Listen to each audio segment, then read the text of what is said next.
Hola, mi nombre es Fabricio Mejía Madrid y esta es mi colaboración semanal para Sin embargo, que se llama Humanismo Mexicano. En una escena al pie de la tumba del rey Pacal en Palenque, el antropólogo Diego Prieto y el presidente de la República conversan sobre ética y moral. Es una escena del primer capítulo del Tren Maya Mar Adentro de Pigmenio Ibarra.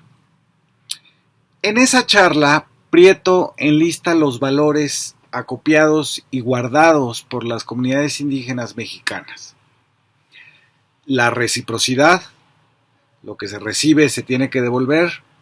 La comunalidad, vivimos en comunidad y por tanto el interés colectivo prevalece sobre el interés personal. El trabajo colectivo y colaborativo, el tequio, la mano vuelta, la faena, donde ahora vamos a hacer tu casa y luego venimos y me ayudas a hacer la mía. El honrar la palabra, ya no es cómo engañar al otro. La economía del prestigio y no la de la acumulación.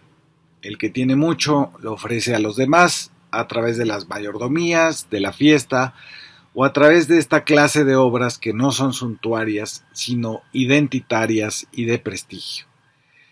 Quiere decir que yo tengo la confianza, la credibilidad de mi pueblo, de mi comunidad.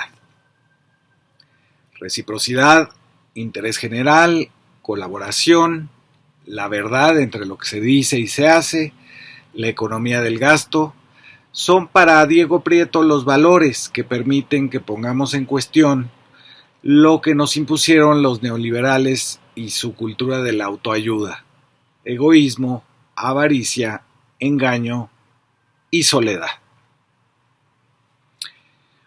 Unos días después de estrenado este primer capítulo del Tren Maya, que por cierto, si no han visto, véanlo, vale mucho la pena, Andrés Manuel López Obrador rindió su último informe de gobierno en el Zócalo de la capital. Ahí dijo: somos herederos de un pasado grandioso y de una historia excepcional y fecunda. Ello explica en buena medida por qué no nos tomó mucho tiempo revertir la decadencia que se produjo con la política neoliberal o neoporfirista y cómo pudimos relativamente pronto fincar las bases para iniciar una nueva etapa que ya se conoce e identifica como la cuarta transformación de la vida pública de México. Más adelante el presidente gritó: y ya basta de complejos, porque no nos vamos a acomplejar ni vamos a permitir que nos sigan acomplejando. El nuevo arraigo republicano que va sustituyendo al nacionalismo revolucionario está hecho de esa renovación del humanismo mexicano, cuyos valores permiten emprender una política de protección a los más vulnerables, con una reivindicación del orgullo ante la insistencia por avergonzarnos de lo que somos. De esto se trata esta columna. Es una breve introducción al humanismo mexicano. Una de las primeras críticas que aparecieron en la prensa cuando el presidente habló de humanismo mexicano provino, como siempre que hablamos de la oposición, del desprecio. Un columnista aseguró que el humanismo venía de la Europa renacentista, que se recitaba en latín y que no podía ser mexicano porque el humanismo es universal. Dejaba ver lo poco preparado que estaba para escribir su columna. Andrés Manuel no inventó el humanismo mexicano. Es un término que se ha usado, por lo menos desde los años 40 del siglo pasado, para designar un movimiento que es político y cultural, es decir, ético. Lo podemos resumir en la frase del profesor de la Universidad Veracruzana, Ramón López. El humanismo mexicano está centrado en el esfuerzo por comprender al otro y el valor que tiene como otro. De igual modo, tiene características sociales que miran al respeto por los demás, la ayuda solidaria hacia el que más lo necesita, así como el fin práctico por liberarlo de las condiciones de opresión. Podemos agregar a lo del profesor que es político, porque se trata de mover la conciencia y el sentimiento del arraigo a la patria hacia los excluidos, los plebeyos. Ellos son principalmente lo que llamamos mexicano. Ese movimiento es tan viejo como el de Bartolomé de las Casas, Juan de Zumárraga y Vasco de Quiroga, alegando la igualdad humana de los indígenas recién esclavizados por los españoles. Está en las escuelas de Michoacán y de Tlatelolco, sostenidas como utopías sociales de igualdad. En el siglo XVII, los humanistas mexicanos como Francisco Javier Clavijero y Toribio de Benavente, al que los indios apodaron Motolinía, valoran la cultura indígena publicando en castellano, por ejemplo, las exhortaciones que los padres hacían a sus hijos antes de la llegada del invasor español. Es un texto muy bello que educa en la prudencia y el respeto por los demás. No puedo evitar sino compartirles algunas frases de lo que le decían los papás nahuas a sus hijos. Dice: hijo mío, has salido de tu madre como el pollo del huevo y creciendo como él te preparas a volar por el mundo sin que nos sea dado saber por cuánto tiempo nos concederá el cielo el goce de la piedra preciosa que en ti poseemos, pero sea lo que fuere, procura tú vivir rectamente. Reverencia y saluda a tus mayores y nunca les des señales de desprecio. No estés mudo para con los pobres y atribulados. Antes bien, date prisa a consolarlos con buenas palabras. No te burles, hijo mío, de los ancianos y de los que tienen alguna imperfección en su cuerpo. No te mofes del que veas cometer alguna culpa o flaqueza. No se la eches en cara. Confúndete al contrario y teme que te suceda lo mismo que te ofenden los otros. Si oyes hablar a alguno desacertadamente y no te toca corregirlo, calla.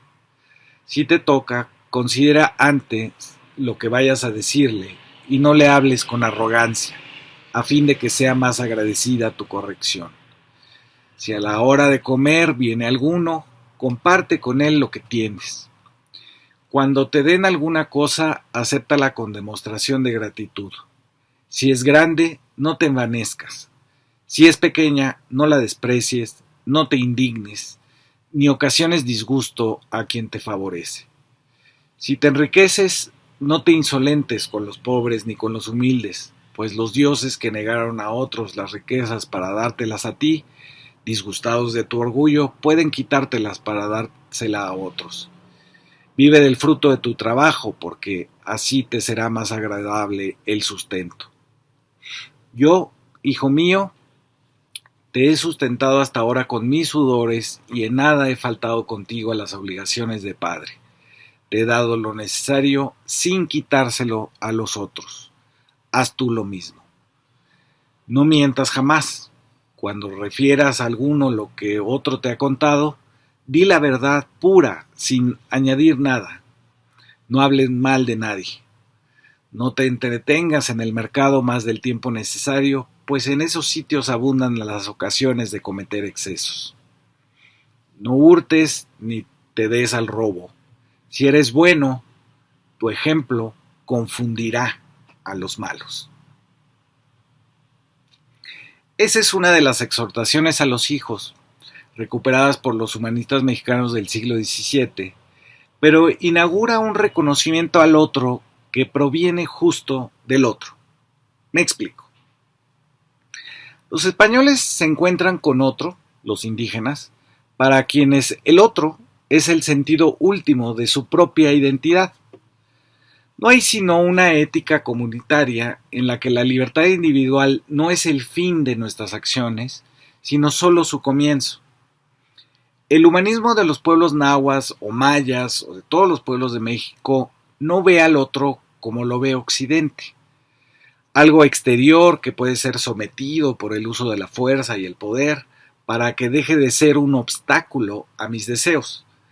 Lo que los españoles encuentran, además de los valores que lista Diego Prieto, es una idea distinta en que solo se es yo cuando se es tú. Es la identidad como cuidado del otro, no como exclusión. El objetivo de la existencia no sería entonces uno mismo, sino los demás. Eso resuena en la mentalidad católica de los frailes, que ven en ello la constatación de que estos indios esclavizados por la corona española tienen, curiosamente, alma. Ese es el primer humanismo mexicano, que viene de las fuerzas nunca totalmente sometidas de la cultura comunitaria en México. Como escribió Emanuel Levinas, nadie puede quedarse en sí mismo. La humanidad del hombre, la subjetividad, es una responsabilidad por los otros, una vulnerabilidad extrema. Tienes, por lo tanto, un pensamiento y una forma de actuar que no está centrada en saber quién eres o qué haces con tu vida, sino en una ética, es decir, qué le debes a los demás porque son vulnerables como tú. Es también una política porque es un movimiento para arropar a ese otro que sufre, que es más grande que tu pequeña identidad personal. Es una ética de la diferencia opuesta a un sentimiento de la indiferencia.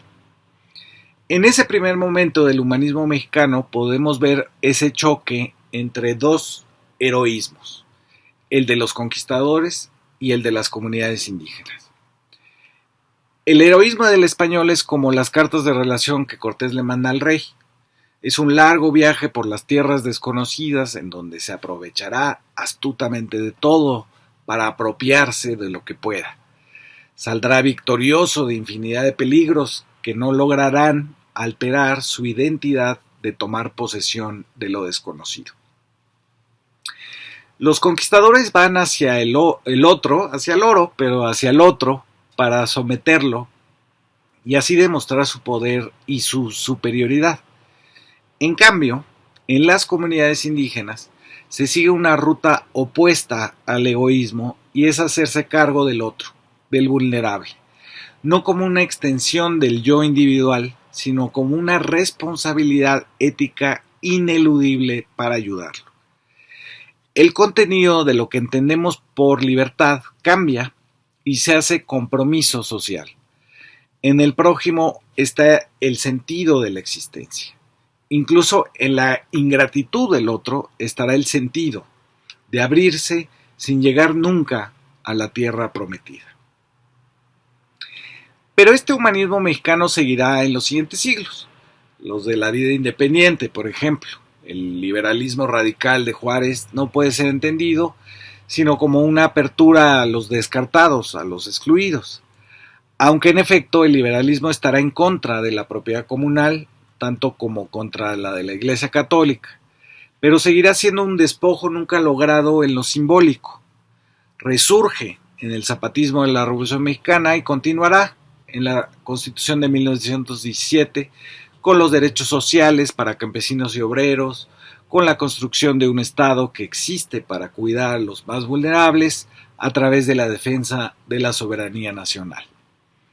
Se hará vigente con Lázaro Cárdenas y se recuperará en los 6 años del obradorismo en el poder. Toda esa es la historia de un movimiento de apertura hacia los más pobres, los vulnerables, los excluidos. Es un movimiento político desde la ética y la cultura.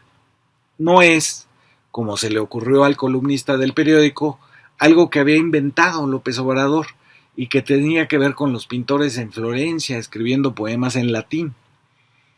Es la recuperación en primera instancia de la cultura prehispánica, como si fuera el periodo clásico de los europeos, pero con la salvedad de que no está enterrada por el catolicismo, sino que está presente en el dolor de los otros. Es una responsabilidad que define a un yo que existe no solo porque piensa, sino que se abre con la intención de ayudar. Por eso se ha dicho que el humanismo mexicano, en esta contención de lo peor del neoliberalismo, de su avaricia, de su egoísmo, de su destrucción, es una cuarta etapa histórica donde se tiene la oportunidad desde la izquierda de fundar un arraigo republicano que sustituya no solo al neoliberalismo, sino al nacionalismo revolucionario. lo trascendente es una relación social, no una relación consigo mismo o con la riqueza acumulada. Pero también hablar de responsabilidad colectiva es hacerlo del cuidado del medio ambiente, del planeta y de su continuidad en el tiempo. Pero por ahora sirva este breve recuento para empezar a pensar una nueva etapa del humanismo mexicano. Los dejo con las palabras de Lévinas cuando habla de abrirse al otro y tratar de establecer una relación con él. Lo hace a partir de percibir su rostro, pero no de mirarlo como se contempla un objeto o se toca una posesión. No, habla de empatizar con él. Escribe Lévinas. El acceso al rostro es una entrada ética. Cuando usted ve una nariz, unos ojos, una frente, un mentón y puede describirlos, entonces usted se vuelve hacia el otro como un objeto. Pero la mejor manera de encontrar al otro es la de ni siquiera darse cuenta del color de sus ojos. El encuentro con el otro es en sí mismo una forma de la ética. Gracias por escuchar.